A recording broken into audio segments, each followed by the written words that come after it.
رشتے دل بدل دیتے ہیں۔ میں تمہیں بتاتا ہوں تمہیں کیا کرنا ہے۔ کہاں ہے تمہاری دیانت؟ یہ سب ختم ہو گیا ہے۔ آپ کے پاس صرف 2 دن ہیں۔ مجھے کوئی پرواہ نہیں۔ آپ کو اس کے لیے عائزہ کو مورد الزام ٹھہرانا ہوگا۔ کیا کہہ رہے ہو؟ کمپنی کا نام اور تفصیلات آپ کی میز پر ہونی چاہیے۔ کیا کہہ رہے ہو؟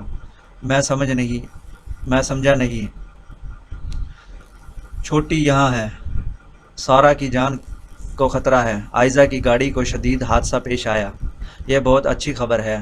اسحاق خطرے میں ہے۔ اسحاق کی گاڑی کو ایک سنگین حادثہ پیش آیا ہے۔ وہ بہت خوش ہے۔ وہ درد میں ہے۔ کیا مجھ سے ایسی بات مت کرو۔ مجھے بات کرنے کا یہ اندازہ پسند نہیں ہے۔ یہ ایک اچھی بات ہے۔ اس میں سب کچھ تھا۔ لعنت۔ مجھ سے ایسی بات مت کرو۔ مجھ سے ایسی بات مت کرو۔ مجھے یہ پسند نہیں ہے۔ میں آپ کو نہیں بتا سکتا کہ عائزہ کے ساتھ ایک رات پہلے کیا ہوا تھا۔ اسے اس طرح سے غذائی حملہ نہیں ہوا تھا۔ کل تک وہ بہت پرسکون تھی۔ کیا صرف ماں کی زندگی اہم ہے اور کیا کسی کی جان اہم نہیں؟ سارا کو نہیں معلوم کہ کیا ہوا ہے۔ سارا نہیں جانتی۔ تم نہیں جانتے۔ پھر کون جانتا ہے؟ نوین، اس سوال کا جواب دو جو پوچھا گیا ہے۔ میں پاگل تھا، ٹھیک ہے۔ میں بہت بیوقوف تھا۔ میں اسے عائزہ کے لیے بچا رہا تھا۔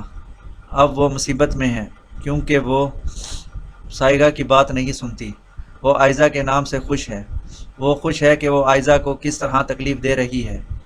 اب سائیگہ کا بھائی دوڑتا ہوا سائیگہ کے پاس آتا ہے کیونکہ وہ جانتا ہے کہ اگر سعد کو پتہ چلا تو وہ ہمیں مار ڈالے گا۔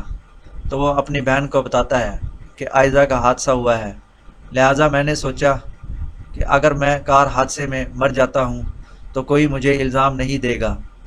تو سائیگہ اپنی خوشی منا رہی ہے، لیکن جیسے ہی اسے پتہ چلا کہ اس کی بیٹی بھی عائشہ کے ساتھ اسی گاڑی میں تھی، سلطان اس سے کہتا ہے، میری بات سنو، آپ کو بالکل وہی کرنا ہے جیسا میں آپ کو بتا رہا ہوں۔ عائشہ جب آپ سے بے تکلفی سے بات کرے گی تو آپ کہیں گے کہ یہ حادثہ تھا، میں اب تھا، سلطان کا برا حال ہونے والا ہے اور سائیکہ کو طلاق ہو جائے گی۔ جیسا کہ آپ نے دیکھا کہ اس ڈرامے میں عائزہ کا کردار بہت اچھا ہے اور آپ کو وہ پسند ہے۔ عائزہ بہت اچھی اداکاری کرتی ہے۔ اس ڈرامے میں عائزہ بہت اچھی ہے۔ سلطان ایک اچھے اداکار ہے لیکن وہ بہت اچھے ہیں، لیکن سائیگہ ہمیشہ کچھ کرنا چاہتی ہے اور عائزہ کے لیے ایک جال بنانا چاہتی ہے جس میں وہ مر جائے گی اور میں آزاد ہوں گا اور میں اس کا حصہ ہوں گا۔ میں اس کا حصہ نہیں بننے جا رہا ہوں۔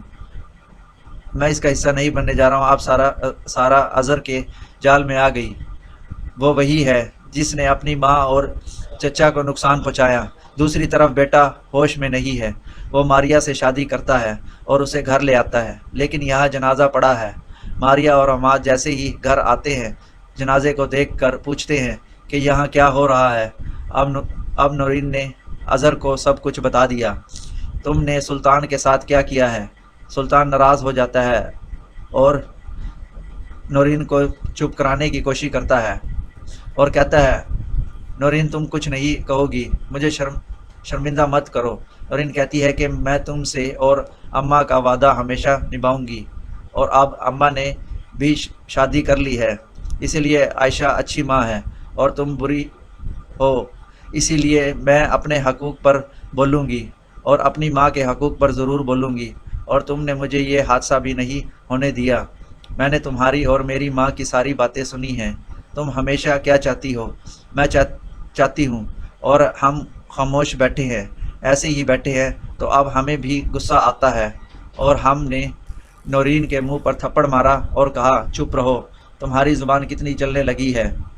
عائزہ کے ساتھ رہ کر تم یہ سب باتیں سنو اور سلطان کے پاس آ کر کہو، اسے روکو۔ مجھے پتہ چلا کہ آپ مجھے کئی سالوں سے کاروبار میں کھونا چاہتے ہیں۔ آج ہم آپ کے سامنے آتے ہیں اور اپنے چچا کو بتاتے ہیں کہ میرے چچا آتے ہیں اور ہمارے چچا نثار کو اوپر لانا چاہتے ہیں۔ ہمارے چچا نثار سے محبت کرتے ہیں اور نثار سے شادی کرنا چاہتے ہیں۔ ہمارے چچا نثار سے محبت کرتی ہے اور نثار سے شادی کرنا چاہتی ہے۔ جب سائیگہ کو پتہ چلے گا تو سائیگہ کا دل ٹوٹ جائے گا کہ یہ سب اس گھر میں ہو رہا ہے۔